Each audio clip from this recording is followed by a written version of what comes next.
Right, నమస్తే. నేను మీ Venkatesh. Welcome to TMR news. ఇక స్థానిక ఎన్నికలకు కాంగ్రెస్ ప్రభుత్వం సిద్ధమవుతున్నట్టుగా తెలుస్తూ ఉన్నది. స్థానిక ఎన్నికలకు సిద్ధమైతే నిజంగా రైతు రుణమాఫీ కానీ గతంలో చాలా మందికి రైతు రుణమాఫీ కాలేదు. ఒకే రేషన్ కార్డుకు ఒక కుటుంబంలో నిజంగా ఒక రేషన్ కార్డుకు ఇద్దరు ఉంటే ముగ్గురు ఉన్నా కానీ రేషన్ కార్డుకు ఒక్కరికి మాత్రమే చేసింది. ఈ అంశాలకు నిజంగా చాలా మందికి ఇంకా రేషన్ కార్డుకు రుణమాఫీ కాని వాళ్ళు ఉన్నారు. మరి ఈ అంశాన్ని ఎట్లా తీసుకోబోతున్నారు, ప్రజలు కూడా ఎట్లా తీసుకుంటారు? ఇప్పుడు రైతు భరోసా కానీ గతంలో చాలా మందికి రైతు భరోసా రాలే. ఈ ప్రభుత్వమే చెప్తుంది 4 ఎకరాల లోపు ఉన్నవారికి మాత్రమే వేసినాం, 4 ఎకరాల లోపు పైన ఉన్న వాళ్ళకి వేయలేదు, అప్పుడు ఆర్థిక ఇబ్బందుల నేపథ్యంలో వేయలేదని రాష్ట్ర ప్రభుత్వం చెప్తా ఉన్నది. ఈ అంశాల గురించి మాట్లాడేందుకు మనతోని జర్నలిస్ట్ నరేష్ అన్న, వాహిని టీవీ నరేష్ అన్న ఉన్నాడు మనతోని. నరేష్ అన్న నమస్తే. Hi Venkatesh, good morning. Good morning అన్న. నిజంగా వాహిని టీవీ ద్వారా మీరు రైతుల గురించి అనేక కార్యక్రమాలు చేపట్టారు. నిజంగా ఈ స్థానిక ఎన్నికలకు పోతే ఎట్లా ఉంటుంది, కాంగ్రెస్ పార్టీ ఎట్లా ఉంటుంది? గతంలో మీరు రుణమాఫీ గురించి కానీ అనేక పోరాటాలు చేశారు. నిజంగా ఎట్లా ఉండబోతా ఉంది? కాంగ్రెస్ పార్టీకి ఏమైనా ఎదురు దెబ్బ తగిలే అవకాశం ఉంటుందా? రైతుల పక్షాన ఎలాంటి క్వశ్చన్స్ రేజ్ అయ్యే అవకాశం ఉంటుంది? ఓకే, యాక్చువల్గా మన రాష్ట్రంలో ఉన్నటువంటి 70 లక్షల మంది పాస్బుక్లు అంటే రైతులు ఎవరైతే ఉన్నారో వాళ్ళంతా కూడా ముక్త కంఠంతో కేసీఆర్ ను దింపి మరి రేవంత్ రెడ్డిని తెచ్చుకుందామని డిసైడ్ అయిపోయారు ఎప్పుడు ఎన్నికలకు ముందు. దానికి కారణం ఏంటిదంటే కేసీఆర్ కడుపు నిండా కరెంట్ ఇచ్చి, కడుపు నిండా నీళ్లు ఇచ్చి, రైతు బంద్ ఇచ్చి, రైతు బీమా ఇచ్చి, ఇక అన్ని ఇచ్చినాక వాళ్ళు ఏం చెప్పిరి, 2 పంటలకైనా రైతు బంధు మేము వస్తే 3 పంటలకు ఇస్తామని చెప్పి, ఇంకా వాళ్ళు వస్తే మేము రైతు రుణమాఫీ చేస్తాం, కేసీఆర్ 1 లక్ష కూడా చేయలేకపోయిన చక్కగా మేము వస్తే 2 లక్షల రుణమాఫీ ప్రతి కుటుంబానికి ప్రతి రైతుకి చేస్తామని చెప్పి చెప్పారు, నమ్మబలికి.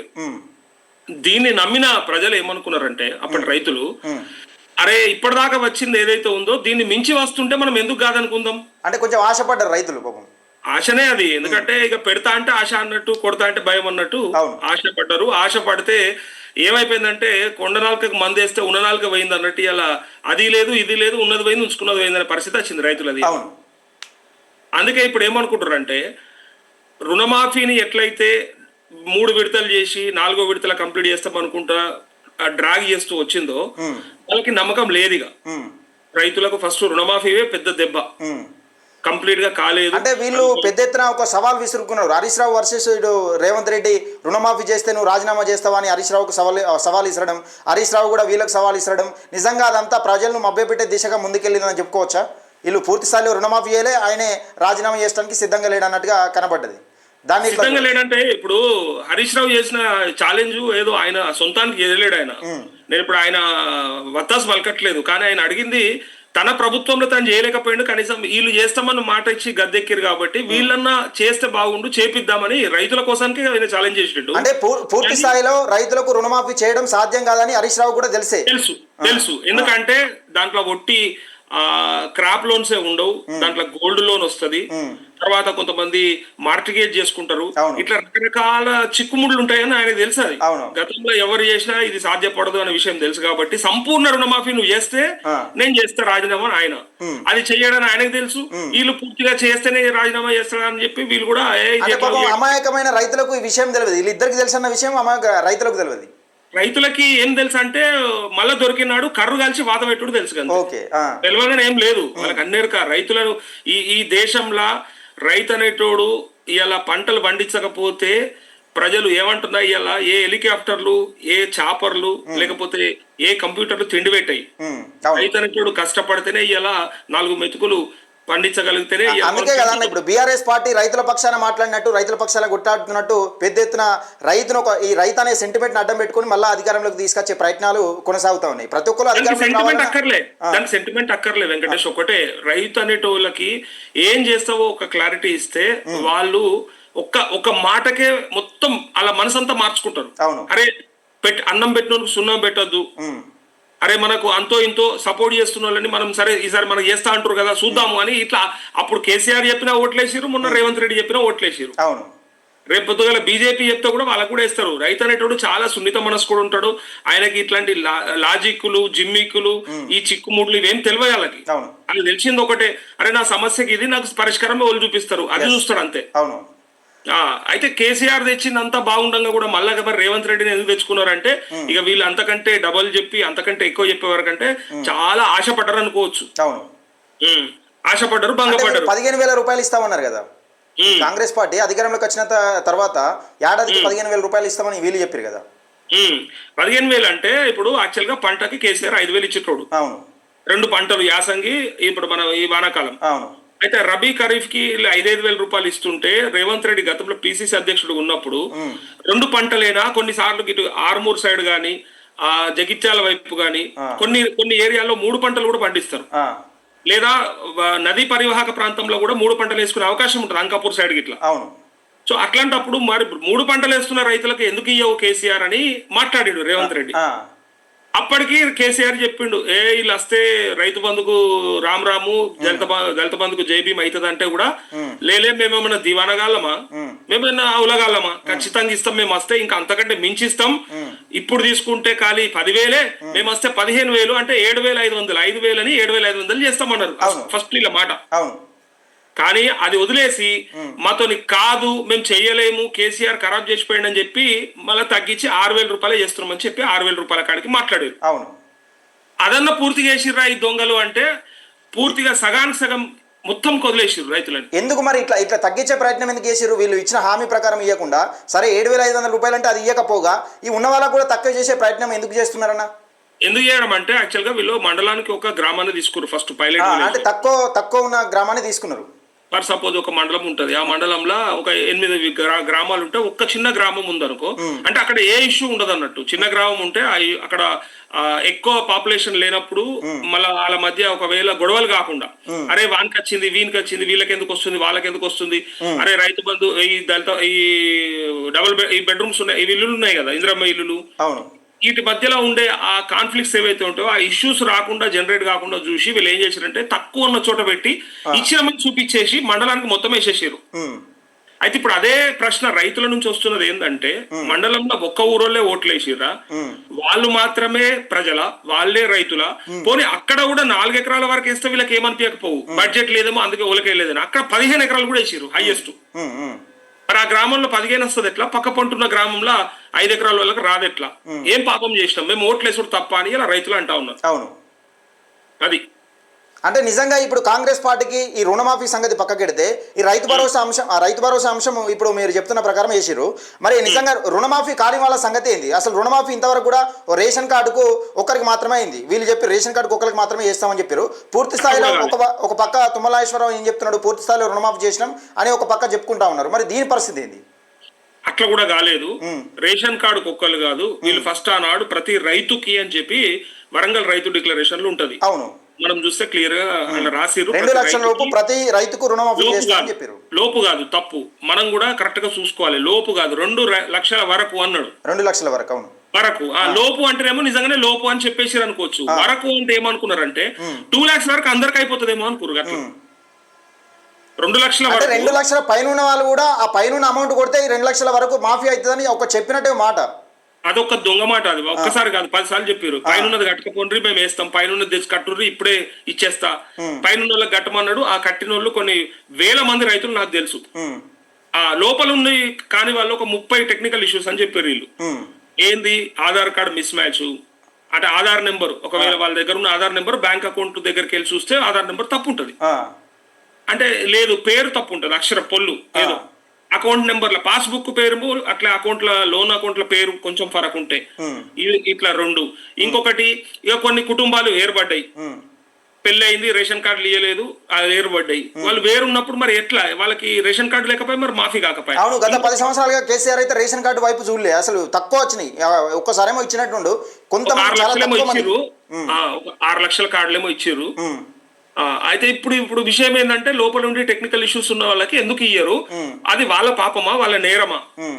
ఇంకోటి, కొంతమందికి ఎవరెవరికో మ్యాప్ అయినాయి. ఫర్ సపోజ్ నీ పేరు వెంకటేష్, ఆ పక్క ఊర్లో ఇంకో వెంకటేశ్వర్లో ఉంటారు, లేదా ఇంకో మల్లారెడ్డి అని ఉంటాడు, ఆయనది నీకు కలిపి రేషన్ కార్డుల పేర్లు కలిపేసారు. ఎన్లా మన యాప్ లా, వీళ్ళ ఏమంటారు అగ్రికల్చర్ డిపార్ట్మెంట్ యాప్ లో ఇద్దరిని కలిపి ఒక దాంట్లో చూపిస్తుంది. అంటే ఆయనకి ఏమైనా సంబంధం పెట్టిరా? ఎట్లా సంబంధం అవుతుంది? ఇప్పుడు కొత్త రేషన్ కార్డు కూడా అట్నే అసలు మామయ్య అల్లుని తీసుకొచ్చి మామ దాంట్లో కలిపిరు, మామ తీసుకపోయి అల్లుని ఇంట్లో కలిపిరు. వెరైటీగా వచ్చినాయి రేషన్ అట్లా మస్తు జరిగినాయి. అదే పరిచయం అవుతారు. మాకు అయ్యవది సరిపోతలేదు, ఇంకా అత్తమామది కూడా మేమే చూడాలన్నా సార్ అంటారు. అవును, గదే పరిస్థితికి వచ్చింది. మా బొమ్మర్దులు కదా చూసుకోవాల్సింది. అలాగే మాకు కలిపితే ఇప్పుడు అల్లుని. ఇంకొకటి విచిత్రమైన విషయం ఏంటంటే, నాకు మరి చొప్పదండా లేకపోతే ఎక్కడి నుంచో ఒక రైతు మెసేజ్ చేసిండు, లైవ్ లో కూడా చాలా సార్లు మాట్లాడండి. ఆయన ఏంటిదంటే ఇష్యూ, వాళ్ళ కూతురు గవర్నమెంట్ జాబ్ వచ్చింది అమ్మాయికి. అయితే ఆమె పెళ్లి చేసి పంపించేసాడు అత్తగారింటికి. పంపించాడు. నీకు గవర్నమెంట్ మీ ఇంట్లో కుటుంబంలో గవర్నమెంట్ జాబ్ ఉంది కాబట్టి నీకు మాఫీ కాదని చెప్పారు ఆయనకి. అంటే గవర్నమెంట్ జాబ్ రుణమాఫీకి ఏం సంబంధం? అది పక్కకు పెడదాం, ఉండని. ఒకవేళ వాళ్ళు పెట్టుకున్న గైడ్ లైన్స్ ఉందేమో అనుకుందాం. లేదు, యాక్చువల్ గా అలా లేదు. వాళ్ళ గైడ్ లైన్స్ అంతా నాకు తెలుసు, అది వ్యవసాయ శాఖ ఇచ్చింది. కానీ అత్తగారింటికి పంపించిన ఆడవిళ్లకు జాబ్ ఉంటే ఆమె జీతం వీళ్ళకి ఇస్తుందా, లేకపోతే ఇంటి పేరే మార్చుకుందా? దానికి దీనికి ఏం లింక్? నిజంగా చేయలేకనే వీళ్ళు ఇప్పుడు చేయలేకనే ఈ వత్తాస ఏమన్నా వీళ్ళు అంక చెప్తున్నారా ఇది? ఇప్పుడు కొడుక్కి జాబ్ ఉంటే లింక్ పెట్టారంటే ఒక అర్థం ఉంది. నీ కొడుకు జాబ్ ఉన్నది, అందుకని పెళ్లి చేసిన అత్తగారింటికి పోతుంది కదా, అది సంగతి. ఇప్పుడు అత్తగారింటికి వెళ్ళిపోయినాక అమ్మాయి అక్కడ అమ్మాయి అవుతుంది. వైఎస్ షర్మిల చెప్పినట్టు అక్కడ అమ్మాయి ఆడమ్మాయి అక్కడ అవుతుంది అన్నట్టు. నీ భార్యను ఇక్కడ అమ్మాయి అనకుండా అక్కడ అమ్మాయి అని ఎందుకంటారో తెలుసా? ఆమె ఆడపిల్ల కాబట్టి అని ఆమె చెప్పినట్టు. ఇది నిజంగా ఎంత విచిత్రం అంటే, అమ్మాయి పెళ్లి చేసి పంపించినాక ఆమె అక్కడ పేరు వచ్చి అక్కడ డీటెయిల్స్ అన్ని ఎంటర్ అయిన తర్వాత నీకు ఇంట్లో జాబ్ ఉన్నదని ఎట్లా చెప్తావు? కూతురు జాబ్ తండ్రికి ఎట్లా చెప్తావు? ఆయన జాబ్ కున్న దానికి రుణమాఫీకి ఏం సంబంధం అన్న? ఆయన సంబంధం ఏం లేదు, అది లేదు. గైడ్ లైన్స్ లో కూడా లేదు, గైడ్ లైన్స్ లో కూడా లేదు. కానీ వాళ్ళు చెప్పడం అట్లా చేయలేక ఇవన్నీ కూడా ఒకటి క్లియర్ గా తెలుస్తుంది ఏంటంటే, ప్రభుత్వానికి ప్రజల మీద ప్రేమ లేదు. వాళ్ళు ఎంతో మంది జెండాలు మోసిన కార్యకర్తలు కూడా రుణమాఫీ కాలేదన్న ఇప్పటి వరకు. కాంగ్రెస్ 10 సంవత్సరాలు అధికారంలో లేకున్నా కానీ కాంగ్రెస్ జెండాలు మోసి బుధాలు స్కందిపోయినా నిజంగా ఈ కార్యకర్తలకు కూడా ఇంతవరకు రుణమాఫీ కాలే. మరి నిజంగా దీనిపై నా లైవ్ లో అట్లే నా వీడియోస్ లో మొత్తం కాంగ్రెస్ మండలాధ్యక్షులు, లేకపోతే సోషల్ మీడియాలో పనిచేసిన వాళ్ళు, సోషల్ మీడియా కన్వీనర్లు, వాళ్ళు ఫోన్లు చేసిన రికార్డ్స్ కూడా నా దగ్గర ఉన్నాయి. అవన్నీ మనం లైవ్ లో ఓపెన్ లో చూపించినాం అందరికి. వాళ్ళు భయపడకుండా, మా నా ఎమ్మెల్యే ఏమంటాడో రేపు ఇంకెవరు ఏమంటారో అని భయపడకుండా వేలాది మంది నాకు ఫోన్లు చేసి, అన్న మేము కాంగ్రెస్ కోసం పనిచేసింది దీనికోసమేనా, కనీసం మాకన్నా చేయలేదు మా ఓడు అని చెప్పి తిడుతురు. అంటే వీళ్ళు చెప్పుకుంటాను కూడా రేపు ఎన్నికలకైనా కానీ నీకు కనీసం రుణమాఫీ అయిందారా, నువ్వు ఎట్లా తిరుగుతున్నావు అని వీళ్ళని అడుగుతారు కదా ప్రజలు. వాళ్ళని అడుగుడు కాదు, ఫస్ట్ నీకు అయిందో లేదో పక్కకు పెట్టరా పోయి, నాకు కాలేదని అడుగుతారు. ఇప్పుడు నీవు మోసినోని నువ్వు భరించుకో, నువ్వే ఓట్లేమన్నావు కాబట్టి వీళ్ళు నీకు కాలేదంటే నువ్వు భరించుకో, కానీ మా అందరికీ నువ్వే చెప్పి అంటున్నారు. మళ్ళీ కూడా ఈ రైతు భరోసా ముందంతా దాదాపుగా అన్లిమిటెడ్గా, అంటే అందరికి వేసి ఒక లిమిట్ అనేది లేకుండా 4 ఎకరాలు 5 ఎకరాలు కాకుండా ఎన్ని ఎకరాలు ఉన్నా కానీ అన్లిమిటెడ్గా సాగు యోగ్యమైన భూములకు ఈ రైతు భరోసా వేసి స్థానిక ఎన్నికలకు పోదామని ఒక ప్రకటన అయితే చెప్తా ఉన్నారు. నిన్న సీతక్క గారు చెప్పారు, నిన్న అలాగే మంత్రి పొంగులేటి చెప్పిండు, మొన్న సీతక్క చెప్పింది. నిజంగా దీన్ని ఏ విధంగా చూడొచ్చు అన్న? ఒకవేళ నిజంగా అన్లిమిటెడ్గా అంతా ఒక్కోసారి పడే అవకాశం ఉంటుందా? దీనిలో కూడా అవకతవకలు జరిగితే కాంగ్రెస్ పార్టీకి స్థానిక ఎన్నికలలో దెబ్బపడే అవకాశం ఏముండదా? ఈ మంత్రులకి అసలు బుద్ధి ఉందో లేదో నాకు తెలుస్తలేదు, కానీ అసలు ఏం చదువుకున్నారో కూడా నాకు అర్థమైతలేదు. కానీ ఎప్పుడు చెప్పారు తెలుసా, స్థానిక ఎన్నికలని పొంగులేటి శ్రీనివాసరెడ్డి ఒక 6 నెలల క్రితమే 10 రోజుల్లో నోటిఫికేషన్ వస్తుందని చెప్పిండు. ఎక్కడ పోయింది మరి నోటిఫికేషన్? ఎందుకు వీళ్ళకు ఈ మంత్రుల మధ్య సమన్వయం లేదా, లేకపోతే ఆలోచించే కోఆర్డినేషన్ లేదు? వాళ్ళకి ఏమనిపిస్తుంది అంటే, నోటికి ఏదొస్తుంది చెప్పేస్తారు. ముఖ్యమంత్రి రేవంత్ రెడ్డిని చక్కగా పని చేసుకొని ఇవ్వద్దని వీళ్ళకి ఉన్నది, వీళ్ళని ముందర పడనియద్దని రేవంత్ రెడ్డికి ఉన్నది. వాళ్ళ మధ్యలో పోటీతోని ఇలా రాష్ట్రాన్ని నాశనం పట్టిరు. ఇప్పుడు స్థానిక సంస్థల ఎన్నికలు అని అంటారు కదా, ఇప్పుడు బీసీలకి రిజర్వేషన్ ని ఫైనలైజ్ చేయలేదు. బీసీ రిజర్వేషన్ ఒకటి కాదు, 3 పిల్లల నిబంధన ఒకటి తెరపైకి తీసుకొచ్చిర్రు. ఇది ఈ గ్రామ పంచాయతీలలో నిజంగా సర్పంచ్లకు ఎంపీటీసీలు పోటీ చేసే వాళ్ళు వాళ్ళ పిల్లల్ని ప్రభుత్వ స్కూళ్ళలో చదివించాలని ఒక నిబంధన అసెంబ్లీ సాక్షిగా రేవంత్ రెడ్డి మాట్లాడిండు. అలాగే ఇంకొకటి ఏంటంటే, ఇది ఈ గ్రామ పంచాయతీలకు సంబంధించి అనేక పెండింగ్లు ఉన్నాయి బిల్లులు, మాజీ సర్పంచ్ల బిల్లులు దాదాపుగా 600 నుంచి 750 కోట్ల బిల్లు అనేది పెండింగ్ ఉంది. దీని పట్ల కూడా నిజంగా ఇంతవరకు మరి ప్రభుత్వం అసలు చేస్తుందా చేయదా, ఆ మాజీ సర్పంచ్ల సంగతి ఏందనేది కూడా అర్థం కాని పరిస్థితి. నిజంగా ఇలాంటి మూమెంట్లో ఇవన్నీ సమస్యలు పెట్టుకొని గ్రామ పంచాయతీ ఎన్నికలకు పోతే, ఒకవేళ పోకపోతే కూడా దాదాపుగా ఇప్పటి నుంచి 1.5 సంవత్సరాల కావస్తున్నది. సర్పంచులు లేరు గ్రామ పంచాయతీలలో, కార్యదర్శులను అడిగితే మాకేం సంబంధం లేదు, మాకు డబ్బులు లేవు, మా దగ్గర డబ్బులు మేము చేసే పరిస్థితి లేదు, చిన్న వాటర్ వస్తలేవు అని చెప్పినా కూడా చేసే పరిస్థితి కనబడుతుంది. నిజంగా దీన్ని ఏ విధంగా చూడొచ్చు అన్న? ఇప్పుడు స్థానిక ఎన్నికలకు పోతే నిజంగా కాంగ్రెస్ పార్టీ కలిసి వచ్చే అవకాశం ఉన్నదా, లేకపోతే ఇతర పార్టీ వైపు ప్రజలు మొగ్గు చూపే అవకాశం ఎక్కువ ఉంటుందా? కలిసి చూడ బండకేసి కొడతారు ఊరాలకు పోతాయి, ఇలా ఓట్లు అడిగితే వాళ్ళు ఏమనుకుంటారు అంటే అధికారంలో ఉన్నాం ఏం కాదు మాకు కాకపోతే ఓల కోట్లు పడతాయి అనుకుంటారు, కానీ ఓలకన్నా వేసుకొని ప్రజలు కానీ వీళ్ళకైతే అయ్యారు. క్లారిటీగా తెలుస్తా ఉంది. ఎందుకంటే సంవత్సర కాలం అవుతుంది, పాలక వర్గాలు లేకపోతే గ్రామాలలో అభివృద్ధి ఎట్లా జరుగుతుంది? ఒక్కసారి ఆలోచన చేసుకోవాలి ప్రభుత్వము. వాళ్ళు చెప్పిన మాటలు, వాళ్ళు ఇచ్చిన హామీలు, వాగ్దానాలు అన్ని ఏడి ఆడిచిపెట్టి ఎన్నికలకు పోవాలంటే వాళ్ళకు భయం అయ్యే కదా ఇన్ని రోజులు ఆగింది. అవును, ఆ ఎన్నికలకు పోయే ధైర్యం ఉంటే ఎప్పుడో పోదురిల్లు. ఇటు బీసీలను రిజర్వేషన్ పేరిట 2% రిజర్వేషన్, కామారెడ్డి డిక్లరేషన్ అన్నారు, అదన్నారు ఇదన్నారు. మరి లాస్ట్ వస్తే బీసీల అంశం తెరపైకి రాకుండా చూసే ప్రయత్నం చేస్తారు. ఒకవేళ బీసీ సంఘాలు ఊకుంటే మరి నిజంగా దీన్ని ఎట్లా చూడొచ్చనా? దాన్ని ఖచ్చితంగా చెప్తున్నా. ఇప్పుడు వీళ్ళు చేపట్టిన కులగణనే లెక్కలకు తీసుకుంటలేదు కేంద్రము. అవును, లాభం ఏమున్నది నువ్వు ఏపిచ్చి దాని పైసలు జనగణనతో పాటు కులగణన చేస్తా అని చెప్తుంది కేంద్రం. అయిపోయి ఇప్పుడు వాళ్ళు చేస్తున్నాక ఆ రిపోర్టు అథెంటికేటెడ్ అవుతుంది, కానీ ఇది ఎట్లా అవుతుంది? మరి వీళ్ళు చెప్తున్నారు కదా మేము చేసిందే ప్రామాణికం తీసుకోవాలని వీళ్ళు చెప్తున్నారు. ఇప్పుడు వీళ్ళు చేసింది కాంగ్రెస్ పార్టీ చేసింది. కాంగ్రెస్ పార్టీ ఇప్పుడు కులాలు కూడా నమ్మతలేరు, కుల సంఘాలు కూడా నాయకులు కూడా నమ్మతలేరు కదా. మీరు చేసింది మొత్తం చీటింగ్ చేసిరు. 10% లేని జనాభాను 15% చూపించుకున్నారు. ఈడబ్ల్యూఎస్ రిజర్వేషన్ల కోసం మీ జనాభాను పెంచుకున్నారు. బీసీ జనాభాను తగ్గించారని కుల సంఘాలు ఆరోపిస్తున్నారు. బీసీ కుల సంఘాలు కానీ తప్పుల తడాక చేసిరని వీళ్ళు అంటా ఉన్న నేపథ్యంలో దీన్ని నిజంగా ప్రామాణికం ఎట్లా తీసుకుంటుంది కేంద్రం? నేను అంటున్నా కదా, బీసీలని ఇటు కేంద్ర ప్రభుత్వం గాని అటు రాష్ట్ర ప్రభుత్వం గాని ఇద్దరు కలిసి నయవంచనకు గురి చేస్తున్నారు. బీసీలు మేల్కోనంత వరకు కూడా ఇది ఇట్లనే జరుగుతూనే ఉంటది. మిమ్మల్ని లెక్కిస్తాం అనుకుంటా మనని ఎట్లా లెక్కించారు అనేది మొన్న లెక్కలు చూసినాము. మన దాంట్లో ఎంత జనాభాను అంటే బీసీల జనాభాను ఎంత తగ్గించిండ్రు, దాని ఉద్దేశం ఏంటిది? రాజకీయంగా, ఆర్థికంగా, సామాజికంగా మిమ్మల్ని అభివృద్ధి చేస్తామని చెప్పి వీళ్ళు వేదికల మీద స్పీచ్లు ఇస్తారు, కానీ ఆచరణలకు వచ్చేసరికంటే మొత్తానికి మొత్తం దాని లెక్కలన్నీ తారుమారు చేసి చూపిస్తారు. ఇది పూర్తిగా అన్యాయం జరుగుతుందని తెలిసి కూడా మళ్ళా మనోళ్ళంతా జెండాలు పట్టుకొని వానుకో వీనుకో మోయడానికి పోతారు. ఎట్టి పరిస్థితుల్లో ఇది ముద్రపడేది కాదు. పైగా ఇక్కడ ఏం నష్టం జరుగుతుందంటే రాష్ట్ర ప్రభుత్వం ఏమో కాంగ్రెస్ ప్రభుత్వం, కేంద్ర ప్రభుత్వం ఏమో బీజేపీ.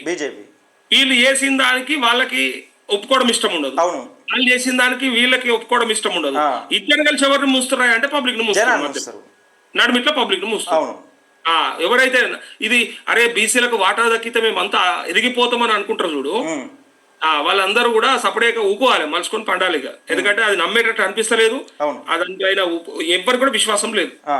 అంటే నిజంగా ఈ కాంగ్రెస్ పార్టీ కాకుండా ఇతర పార్టీల వైపు ప్రజలు ఏ విధంగా చూడొచ్చు? నిజంగా ఇటు బీఆర్ఎస్ పార్టీ అంటే 9.5 సంవత్సరాలు అరాచకం చేసిందని ఈ కాంగ్రెస్ పార్టీకి పట్టం కట్టిరు. నిజంగా బీజేపీ పార్టీ అంటే నిజం కేంద్రంలో తప్ప రాష్ట్రంలో అధికారంలోకి వచ్చే అవకాశాలు చాలా తక్కువ కనబడుతున్నాయి. నిజంగా ఎట్లా చూడొచ్చు మరి ప్రజలు? ఎంపీటీసీలు కానీ జెడ్పీటీసీలు కానీ పెద్దగా తీసుకొని పార్టీల వైపు చూసి ఇటు బీజేపీ పార్టీ వైపు కానీ అటు బీఆర్ఎస్ పార్టీ వైపు కానీ చూసి ఇతర పార్టీలకు ఇంకా ఓట్లేసే అవకాశం ఉన్నదా? లేకపోతే బీసీ, ఎస్సీ, ఎస్టీ, మైనార్టీలు ఏకమై నిజంగా ఇంకా వేరే ఏమన్నా ఒక వేరే సోర్స్ తీసుకునే అవకాశం ఏమైనా కనబడుతుందా? ఇప్పటికిప్పుడు ఇంకో వేదిక వస్తుందని నేనైతే నమ్మట్లేదు. సరే, సమయం చాలా తక్కువ ఉన్నది. ఒక పక్క తీన్మార్ మల్లన్న, ఇంకో పక్క కల్వకుంట్ల కవిత, ఇద్దరు కూడా సరే. ఇప్పుడు సరే తీన్మార్ మల్లన్నను కూడా ఓసీ అన్నోళ్ళు ఉన్నారు, బీసీ కాదు అసలు మల్లన్న ఎట్లా బీసీ అవుతాడు, పక్క రాష్ట్రంలో ఏంది అలా కులము అని అడుగుతున్నారు. రాష్ట్రాలను బట్టి కులాలు చేంజ్ అవుతా ఉంటాయి. ఇక పక్క రాష్ట్రంలో ఓ తీరు ఉంటది, ఈ రాష్ట్రంలో ఓ తీరు ఉంటది. అదే అట్లాంటప్పుడు ఆయన అసలు బీసీ ఎట్లా అవుతాడు, ఆయన ఆలోచన కూడా అది కాదు కదా అని చెప్పి కొంతమంది. అయితే ఇక్కడ కల్వకుంట్ల కవిత అసలు బీసీనే కాదు, ఆమెకే మక్కర అసలు ఓసీలు వచ్చి బీసీలను బాగు చేస్తామంటే 9.5 సంవత్సరాలు పరిపాలించినప్పుడు బీసీలు గుర్తుకురాలే, ఎస్సీలు గుర్తుకురాలే, ఎస్టీలు గుర్తుకురాలే. వీళ్ళకు నిజంగా ఇప్పుడు అధికారం పోగానే బీసీ, ఎస్సీ, ఎస్టీ, మైనార్టీ, బహుజన బీటలు అందరూ గుర్తుకొచ్చారంటే వీళ్ళ పరిపాలన ఎట్లా ఉంటది అన్నది ప్రజలకు అర్థం చేసుకునే పరిస్థితి. అందరంతే కుర్చెక్కేదాకానే, కుర్చెక్కినాక ఏదైనా లెక్కలే ఉంటాయి. కుర్చెక్కేదాకానేమో మనసుతో మాట్లాడతారు, ఎక్కినాకనేమో లెక్కలతో మాట్లాడతారు. అవును, ఇవాళ ఇప్పుడు అదే జరుగుతుంది. ఎవరిని నమ్మడానికి లేదు. బీసీలు ఎట్లా అంటే ఇప్పుడు గొర్రెల లెక్క అయిపోయినారు అనుకోవచ్చు. బాధ అనిపిస్తుంది చెప్పాలంటే.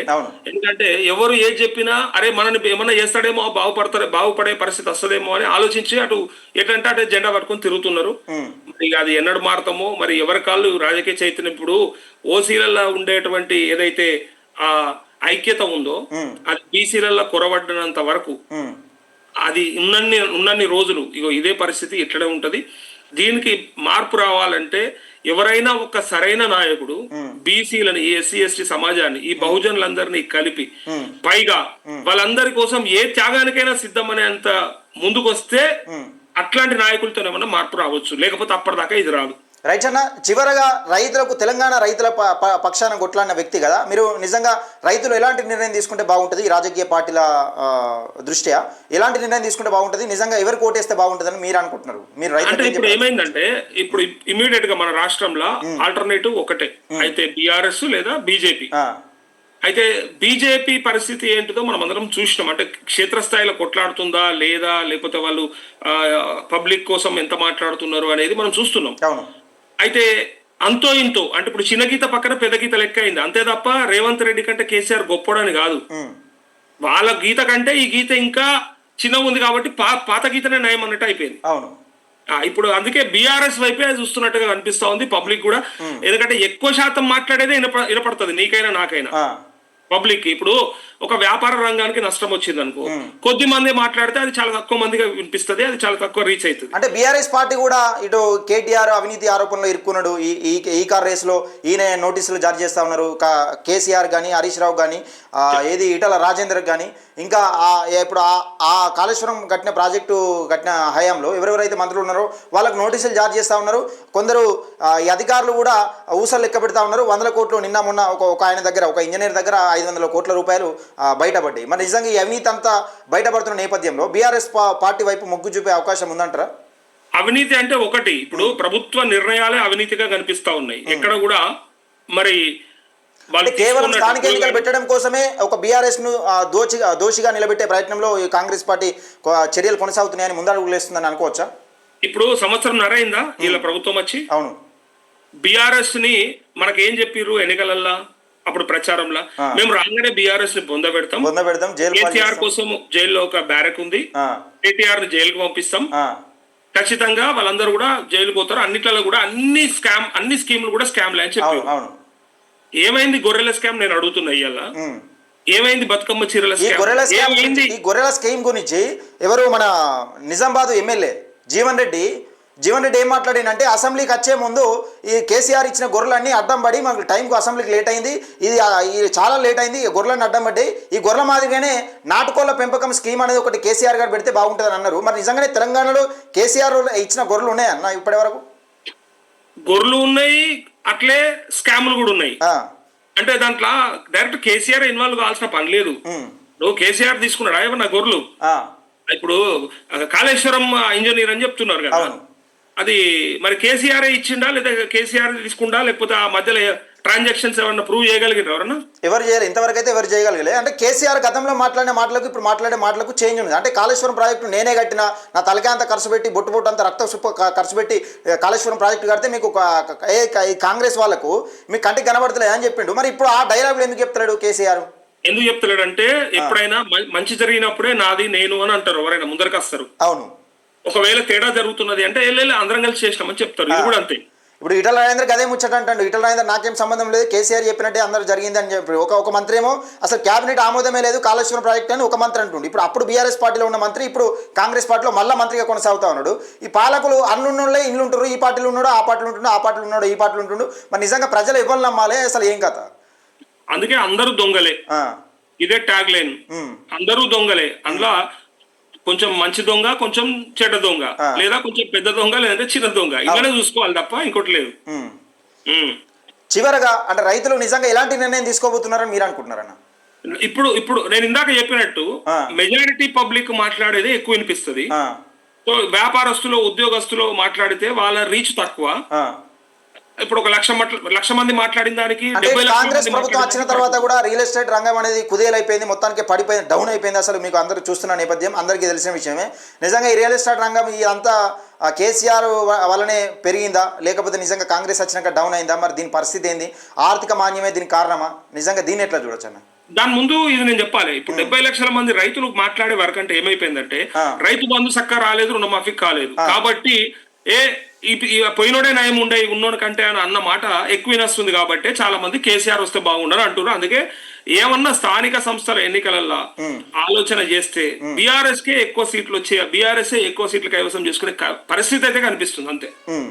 అయితే మీరు అన్నట్టు రియల్ ఎస్టేట్ ఇందాక చెప్పింది సరే. ఇప్పుడు రియల్టర్లు ఎప్పుడైనా కూడా డెవలప్మెంట్ అవుతుంది అంటేనే ఇన్వెస్ట్మెంట్ చేస్తారు, అయితే ఎవరు చేయరు. ఏదన్నా అరే ప్రభుత్వ నిర్ణయాలు బ్రహ్మాండంగా ఉన్నాయి, దీని ద్వారా మనం అందరం వృద్ధిలోకి వస్తామని అనుకుంటేనే తప్ప ఇన్వెస్ట్మెంట్ చేయరు ఎవరు కూడా. అవును, రిస్క్ లాభం ఎందుకు వస్తుందంటేనే తీసుకుంటారు? పెట్టుబడి పెడతారు ఎవరు కానీ. రిస్క్ ఎందుకు తీసుకుంటారు? వాళ్ళకి ఏమక్కర. అవునవును. అందుకే ఆగిపోయింది తప్ప ఒకవేళ ఈ ప్రభుత్వం కనుక స్టేబుల్ గా ఉండి ప్రజల నుంచి మంచి పరిపాలన అందుతుందనే ఒక స్పందన ఉంటే డెవలప్మెంట్ జరుగుతుంది, ఇన్వెస్ట్మెంట్లు వస్తున్నాయని అనిపిస్తే డెఫినెట్ గా రియల్టర్లు ఇన్వెస్ట్మెంట్ చేస్తారు, అవి కొనుగోలు నడుస్తూనే ఉంటుంది, కొనుగోలు శక్తి పెరుగుతూనే ఉంటుంది, ఆటోమేటిక్ గా ట్రాన్సాక్షన్స్ అవుతాయి. ఇప్పుడు ఏమైపోయిందంటే వీళ్ళ మంత్రుల మధ్య సఖ్యత లేకపోవడము, వీళ్ళ ప్రతిపక్షం గట్టిగా కొట్లాడడం. ప్రతిపక్షం ఏం చేస్తుందంటే ఇక మొత్తం నాశనం చేసేసింది ఈ కాంగ్రెస్ వచ్చినాక, మొత్తం మేము చేసినాకంటే వీళ్ళు మొత్తం మేము ఎంతో మంచి చేసుకొచ్చినాం కానీ వీళ్ళంతా ఖరాబ్ చేసుకొచ్చిరని ఇట్లా ఎట్లయితే చేస్తున్నారో దాన్ని ఎక్కువ ప్రజలు నమ్మడం వల్ల కొంత రియల్ ఎస్టేట్ డెఫినెట్ గా డౌన్ ఉంది. అవును. అంటే ఇప్పటికిప్పుడు ఎన్నికలు జరిగితే కొంచెం బీఆర్ఎస్ పార్టీకి, కాంగ్రెస్ కన్నా బీఆర్ఎస్ పార్టీకి కొంచెం మేలు జరిగే అవకాశం ఉందని అనుకుంటున్నారా మీరు? నేను చెప్పేది స్థానిక సంస్థల ఎన్నికలలో ఆ ఎడ్జ్ ఉంటది. కొన్నిసార్లు ఏముంటది అంటే ప్రభుత్వం ఉన్నది కదా మళ్ళీ ఏమన్నా ఇచ్చేది చేస్తారో అంటే ఇప్పుడు ఈ సంవత్సరంన్నర ఒకవేళ ఈ ఎన్నికలు కనుక సంవత్సరం కింద అయ్యి ఉంటే, వీళ్ళు 6-7 నెలల కింద అయ్యి ఉంటే, ఆ రుణమాఫీ 2 లక్షలు ఆగస్టు 15 ఆగస్టు అని చెప్పారు చూడు, అప్పుడు అయ్యి ఉంటే బయట వైటోళ్ళు వీళ్ళు మొత్తం ఏమైపోయిందంటే అవన్నీ మాటలను చూసినాక వీళ్ళు ఓట్లు వేసుకున్నాక బోడమల్లన లెక్క చేస్తారు, ఎట్లయినా వేపించుకొని తర్వాత ఎగబెడతారు చూడు అనేది డిసైడ్మెంట్ కి వచ్చిర్రు. అందుకే ఇప్పుడు కష్టం వాళ్ళకి. అంటే ఒకవేళ బీఆర్ఎస్ ఏం చెప్తుంది తెలుసా, ఇప్పుడు స్థానిక ఎన్నికల నేపథ్యంలో ఇప్పుడు మంత్రి పదవులు కూడా కేబినెట్ విస్తరణ జరిగింది మొన్న 3. ఇది సముచిత స్థానం, సమన్వయం, సామాజిక తెలంగాణ అన్నట్టుగా కవితక్క చెప్పిన నినాదం అన్నట్టుగా నిజంగా మంత్రి పదవులు కూడా మేము ఆచితూచి ఇస్తున్నామని చెప్పింది. మరి 3 ఏమో ఉట్టి గట్టింది. ఆ ఉట్టి గట్టిన 3 స్థానిక ఎన్నికల తర్వాత ఓసీ సామాజిక వర్గానికి పెద్దపీట వేసే అవకాశం లేదా? నిజంగా ఈ బీసీ, ఎస్సీ, ఎస్టీ, మైనార్టీ ప్రజలు ఓట్లు లేకపోతే పరిస్థితి ఏందని ఆ 3 అట్లా పెట్టినట్టు కనబడతా ఉన్నదా? అదే సామాజిక న్యాయము వాళ్ళు అన్నది అదే. మీకు మోసేతికి బెల్లం పెట్టి నాకిపిస్తాము, మీకు మీరు అట్లనే ఉండుర్రి, మేము మంచి మంచి తీసుకొని పోర్ట్ఫోలియోలతో మేము ఎంజాయ్ చేస్తామని చెప్పారు. ఇప్పుడు మంత్రి పదవులు అవిచ్చుడే ఎక్కువ అన్నట్టు అయిపోయింది. ఇప్పుడు బీసీకి ఎస్సీ మాదిగా ఎస్సీ మాలకి ఇచ్చారు కదా, వాళ్ళ దృష్టిలో ఏంటిదంటే మీకు ఆ శాఖలు ఏంటి ఒకసారి చూస్తే అర్థమైంది. నేను ఫేస్బుక్ లో అనేక మంది ట్రోల్స్ చేస్తున్నారు, ఈ శాఖలు ఎక్కడైనా చూసిరా, ఇది వరకు ఎక్కడైనా ఉన్నాయి ఈ శాఖలు ఏందని. మల్లారెడ్డి చేసిండు, ఇప్పుడు కార్మిక శాఖ మల్లారెడ్డి చేసిండు, అది వివేక్ ఇచ్చిర్రు, గతంలో ఇయ్యలేదు అంటలే నేను. ఏ శాఖకైనా ప్రోటోకాల్ ఒకటే, ఏ శాఖలైనా పని చేస్తే గంతే వేస్తుంది. అయితే ఇక్కడ పరిస్థితి ఏంటిదంటే ప్రజలకి ఎక్కువ శాతం ప్రజలకు రీచ్ అయ్యే శాఖ ఇస్తే ఆయన పనిచేసే తీరు, తెచ్చే సంస్కరణలు అన్ని కూడా తొందరగా రీచ్ అవుతాయి, ఎలివేషన్ ఎక్కువ ఉంటది, ఛాన్స్ ఎక్కువ ఉంటది, భవిష్యత్తులో ఎలివేషన్ ఉంటది. అది విడిచిపెట్టి కార్మిక శాఖ, రాష్ట్రంలో ఎంతమంది కార్మికులు ఉన్నారు? అట్లా నేను చెప్పేది. అయితే చిన్న శాఖలు ఇస్తే, అంటే ప్రాధాన్యత తక్కువ ఉన్నటువంటి శాఖలు ఇస్తే ఎక్కువ మందికి రీచ్ కాలేవు. అదే విద్యాశాఖ ఉంది, ఒక హోంశాఖ ఉంది, నువ్వు డైరెక్ట్ అందరూ రాష్ట్రంలో ప్రతి పౌరుడికి సంబంధమైన శాఖ అది. అట్లా నేను చెప్పేది. ఇప్పుడు మత్స్య పరిశ్రమ శాఖ, పశు సంవర్ధక శాఖ ఉంది, అది రైతులలో, అది సగం మంది రైతులకే, అందరూ చేయరు కదా. అట్లా నేను అనేది తక్కువ మందికి రీచ్ అయ్యే శాఖలు వీళ్ళకి ఇచ్చి, ఎక్కువ మందికి రీచ్ అయ్యి ఎక్కువగా ఎలివేషన్ ఇచ్చి రేపు పొద్దుగా ఎక్కువ సంపాదించుకునే అవకాశం ఉన్న శాఖలు వాళ్ళకి ఇచ్చినాక ఇక తేడా తెలుస్తలేదా? ఇది గుర్తుపట్టిరు, పబ్లిక్ తెలిసి అంతా అర్థం చేసుకోరు. ఒకరికి హోంశాఖను విద్యాశాఖను ఇచ్చుంటే కొంచెం విద్యాశాఖ, హోంశాఖ కానీ ఇప్పుడు హోంశాఖ వినా ఇప్పుడు గత కొన్ని రోజులుగా ఒక ఆరోపణలు అయితే వస్తా ఉన్నాయి. అంటే హోంశాఖ వినా పర్టికులర్గా కోమటిరెడ్డి రాజగోపాల్ రెడ్డి ఖర్చు పేసుకొని కూర్చున్నట్టుగా ఆయన కోసమే నిజంగా హోంశాఖ ఇట్లా ఆయనకి ఇయ్యక వేరేటోళ్ళకి ఇస్తే కాంగ్రెస్ పార్టీని అల్లకల్లోలం చేసే విధంగా కనబడతా ఉన్నది. హోంశాఖ కీలకంగా ఎవరికి ఇస్తారనేది ఒక కీలక చర్చ రేపుతా ఉన్నది. ఎందుకంటే హోంశాఖ ఎవరికి ఇస్తే వాళ్ళు నిజంగా అక్రమాలు, అవినీతికి ఏమన్నా బీఆర్ఎస్ ప్రభుత్వం చేసిన అవినీతి అక్రమాలను నిజంగా రేవంత్ రెడ్డికి తెలియకుండా ఏమన్నా పగబడతారా, లేకపోతే రేవంత్ రెడ్డి అనుసంధంలో ఈ హోంశాఖ ఉండకపోతే ప్రాబ్లం అవుతుందని అనుకుంటున్నారో ఏమో తెలియదు. కానీ హోంశాఖను అయితే పక్కకెట్టిరు. దీని మీద రాజగోపాల్ రెడ్డి పెద్ద ఎత్తున అసలు కాంగ్రెస్ పార్టీ మీద యుద్ధం చేయడానికే సిద్ధంగా కనబడతా ఉన్నది. మొన్న రంగారెడ్డి జిల్లా నుంచి మల్రెడ్డి రంగారెడ్డి, ఉమ్మడి నిజామాబాద్ జిల్లాకి వెళ్ళి సుదర్శన్ రెడ్డి, నల్గొండ జిల్లాకి నుంచి కోమటిరెడ్డి రాజగోపాల్ రెడ్డి, ఈ ముగ్గురు అలిగినరు. అంటే ప్రేమ్ సాగర్ రావు కూడా, నేను చెప్పేది అగ్రవర్ణాల గురించి. ఈ ముగ్గురు అలిగినరు. ఎందుకు అలిగిర్రు అంటే మాకు మంత్రి పదవి ఖచ్చితంగా ఇస్తామన్నారు, మరి ఇస్తలేరు, ఏమైంది, ఎప్పుడు ఇస్తారని అలిగిరు. వీళ్ళని ఊకుంచొచ్చిర్రు. ఏమని ఊకుంచొచ్చిర్రు అంటే తర్వాత ఉన్న 3 శాఖలు ఎవరికి అనుకుంటారు అని చెప్పచ్చు. స్థానిక ఎన్నికలు అయిపోయి తర్వాత ఉన్నాయి మీకే అని చెప్తున్నారు. ఇట్లా మనకి ఇప్పుడు ప్రాబ్లం అవుతుంది, బీసీలు ఓట్లు వేయకపోతే ఇబ్బంది అవుతుంది, కాబట్టి మీరు ఓపిక పట్టాలి, ఇప్పుడు వాళ్ళకు ఏదో ఈ 3 ఇచ్చినట్టు ఇచ్చేద్దాము, తర్వాత మనం మంచి మంచి పంచుకుందామని డిసైడ్ అయిపోయారని తెలుస్తుంది. అది రైట్ పరిస్థితి. రైట్ ఓకే అన్న, నిజంగా మీ అమూల్యమైన సమయాన్ని మా కోసం కేటాయించినందుకు, మా ప్రేక్షకుల కోసం కేటాయించినందుకు థ్యాంక్ యూ, ధన్యవాదాలు అన్న Naresh. Thank you. Okay. Thank you.